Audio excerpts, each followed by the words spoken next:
Hello दोस्तों, नमस्ते। कैसे हैं आप लोग? आशा करती हूँ अच्छे ही होंगे। मैं भी अच्छी हूँ। और मैं आज लेकर आई हूँ सोहर गीत। आप लोग सुनिए और कमेंट द्वारा बताइए मेरा गीत आप लोग को कैसा लगा। अगर अच्छा लगे तो अपना आशीर्वाद, अपना प्यार दीजिए, सपोर्ट करिए। राम जी सूते फूल से जियात, सीता जी जगावेली हो। स्वामी भाभी के भैल ललनवा, नैहर हम जाइब हो। राम जी सूते फूल से जियात, सीता जी जगावेली, सीता जी जगावेली हो। स्वामी भाभी के भैल ललनवा, नैहर हम जाइब हो। स्वामी हमरे त भैल भतीजवा, नैहर हम जाइब हो। स्वामी हमरे त भैल भतीजवा, नैहर हम जाइब हो। एतनी बचन सुने राम जी त सीता जी से पूछेल, सीता जी से पूछेल हो। सीता जब तू जईबू नैहरवा, रहब हम कैसे जियब, हम कैसे न हो। सीता जब तू जईबू नैहरवा, जियब हम कैसे रहब, हम कैसे न हो। रही के हम दिन दुई चार दिन, लौटी चली आई बेलावटी, चली आई बेन हो। सीता रखी दे तू सिरवा पे हथवा, कसम मोर खई तू, कसम मोर खई तू न हो। रही के हम दिन दुई चार दिन, लवटी चली आई बेलावटी, चली आई बेन हो। सीता रखी दे तू सिरवा पे हथवा, कसम मोरी खई तू, कसम मोरी खई तू न हो। सीता रही के तू दिन दुई चार दिन, लवटी चली आई, लवटी चली आई न हो। भैया मोरी रहिया देखत होइया, बेटी हमारी आवत होइया, बेटी हमारी आवत होइया हो।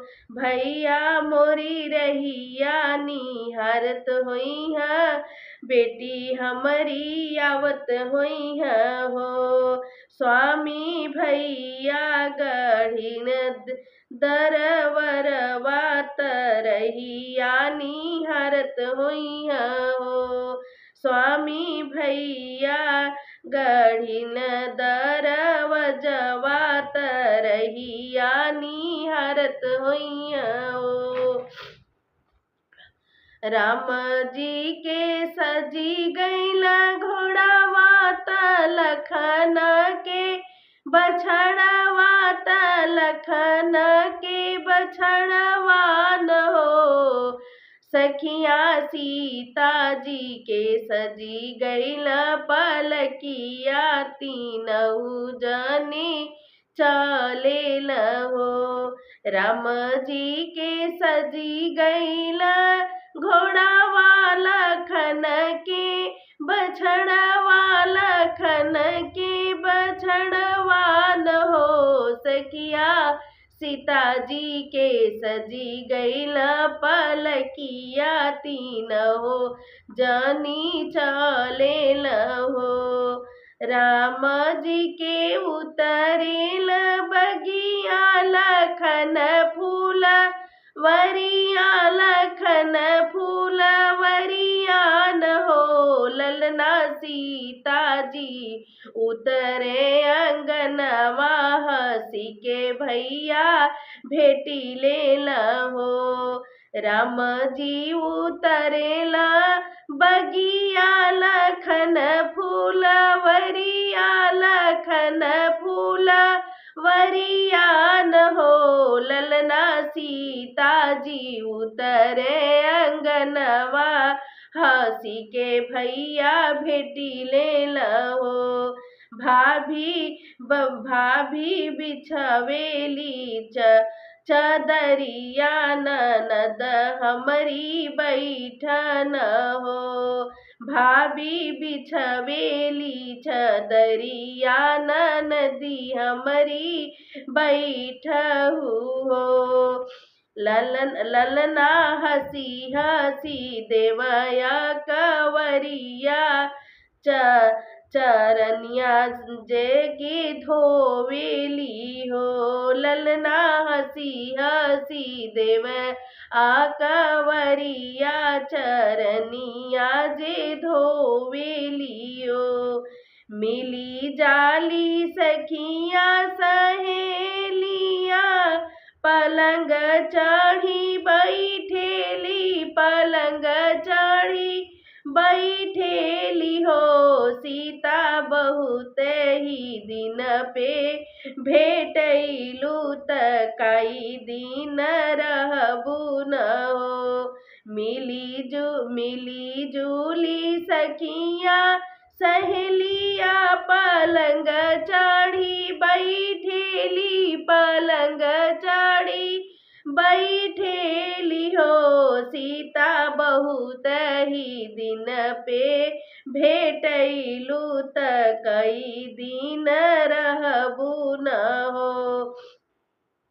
स्वामी जी के धैली सिर हाथे के बचनिया हमही लिहली हो। स्वामी जी के धैली सिर हथवा बचन हम लिहली बचन हम लिहली न हो। सखिया भैया के खेलाई के ललनवा आठवा दिन जइबे न हो। स्वामी जी के धैली सिर के हथवा बचन हम लिहली बचन हम लिहली न हो। सखिया भैया के खेलाई के ललनवा 8वें दिन जइबे न हो।